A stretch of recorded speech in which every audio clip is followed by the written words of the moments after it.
desde primera instancia. Muy buenos días para vos, para toda tu gran audiencia, y bueno, gustoso de poder compartir con los compañeros de la radio. Gracias por el llamado.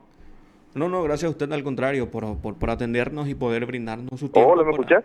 Sí, lo escucho, ¿usted me escucha? Hola. Estamos teniendo entonces un problema de comunicación. ¿Me puede escuchar en este momento, doctor? Hola. Hola, ahora, ¿me escucha? Sí, ahí se escucha. Ah, sí, le estaba diciendo que al contrario somos nosotros los agradecidos por brindarnos su tiempo y poder conversar acerca de este punto bastante relevante dentro de nuestra historia, porque decía anteriormente, antes de conversar con usted, que la prensa siempre ha funcionado como un contralor del manejo gubernamental, y más aún al hablar del paraguayo independiente, más que un contralor, sería un velador por la independencia nacional, ¿no es así, doctor? Sí, de hecho, tal como mencionaste, cuando empieza a surgir esta publicación del Paraguayo Independiente en 1845 durante el gobierno de Carlos Antonio López, su objetivo principal era justamente fortalecer y más que nada defender la independencia del Paraguay, teniendo en cuenta las pretensiones de la dictadura de Rosas, que en aquel entonces gobernaba en la Argentina, ¿verdad? Y efectivamente todos los historiadores coinciden en que este periódico, el primero de la historia del Paraguay, consiguió efectivamente su objetivo, ¿verdad?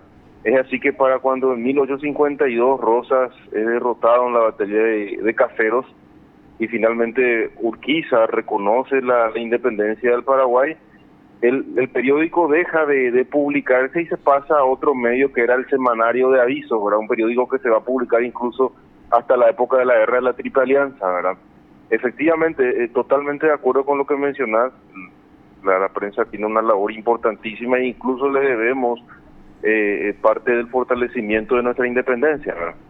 Sí, justamente eso es lo que habíamos mencionado, una historia bastante particular en cuanto a Sudamérica, porque incluso el propio presidente de la República del Paraguay es quien se encargaba de redactar esos periódicos, ¿no es así?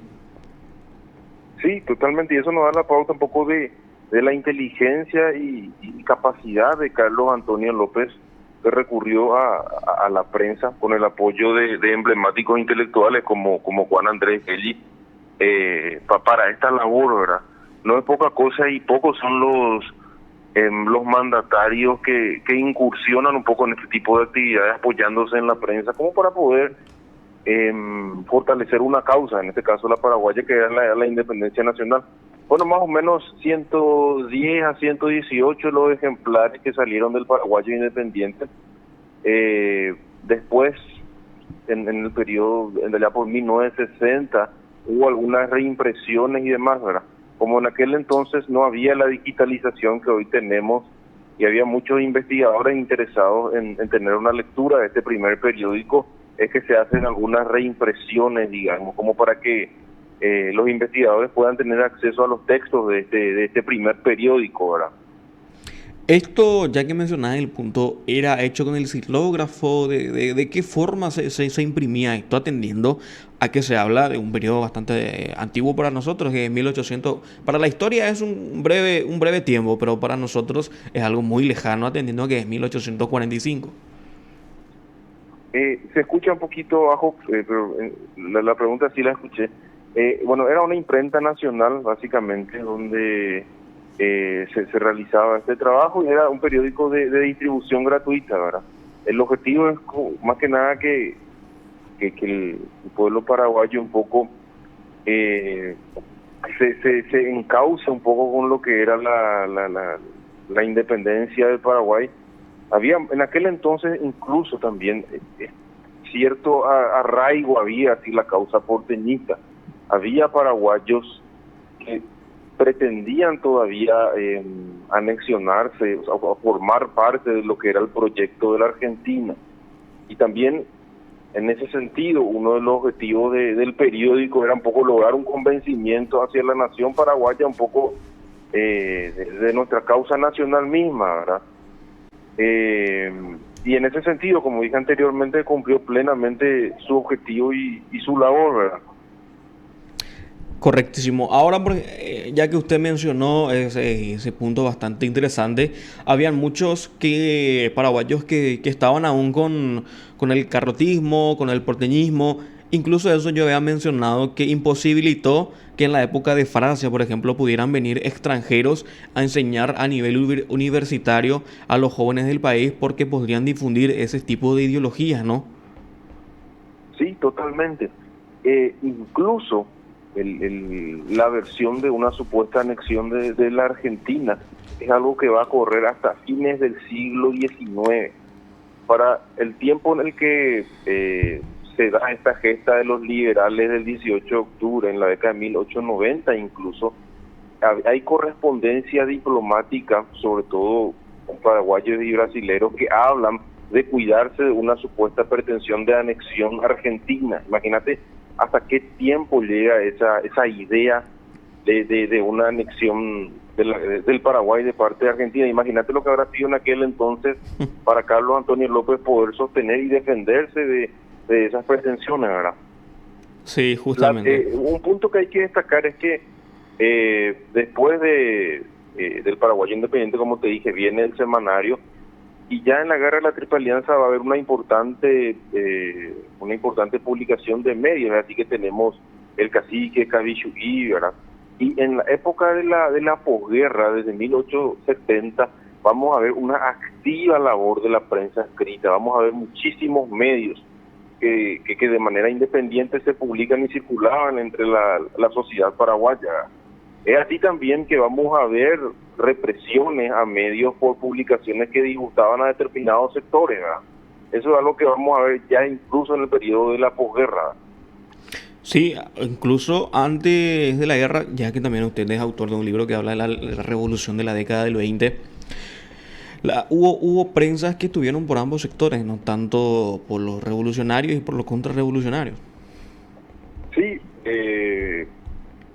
cuando se da la guerra civil, por ejemplo, en 1922 y 1923, y los insurgentes toman Encarnación, ellos tuvieron un medio, un periódico que habrá funcionado como 15 o 20 días, un poco, y circulaba allí por Encarnación. Hasta la fecha yo todavía no pude acceder, no pude leer uno de esos ejemplares insurgentes, y seguimos en la búsqueda un poco para poder ver qué decían esos textos.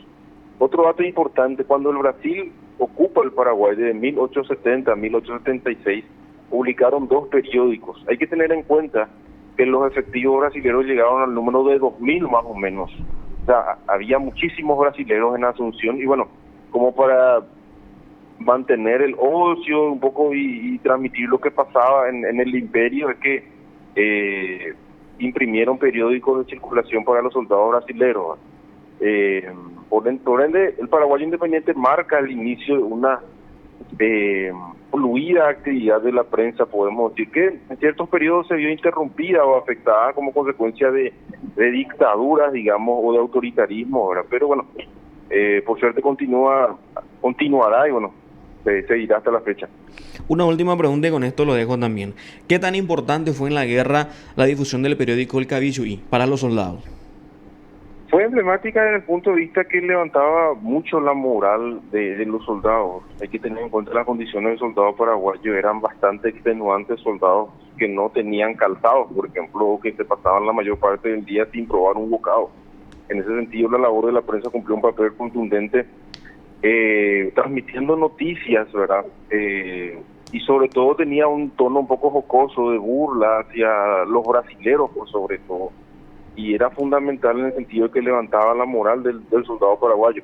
También los brasileros y también los argentinos van a tener prensa en sus trincheras. Esto es algo que no siempre se menciona, pero hay que tener en cuenta la situación del soldado paraguayo que de por sí, cuando empieza a ser, por ejemplo, acorralado en el cuadrilátero de Humaitá, de repente este trabajo va a ser fundamental. Y no solamente el impacto en la moral del soldado es de destacar, sino también la forma, los medios en los cuales se imprimían estos periódicos y se hacían llegar a los soldados. O sea, hacer en esas situaciones, en una guerra, un periódico, imprimirlo y otra vez distribuirlo y hacerlo llegar hasta el último recóndito de trinchera, era una tarea fenomenal. O sea, fue un factor muy importante. Más allá de que hay cierta crítica hacia lo que decía el periódico, en el sentido de que exageraba un poco los resultados, bueno, era un factor que tenía que usarlo el Estado paraguayo a su favor y lo utilizó efectivamente, ¿verdad? Correctísimo. Doctor, muchísimas gracias por tu tiempo y le deseo que tenga una excelente jornada.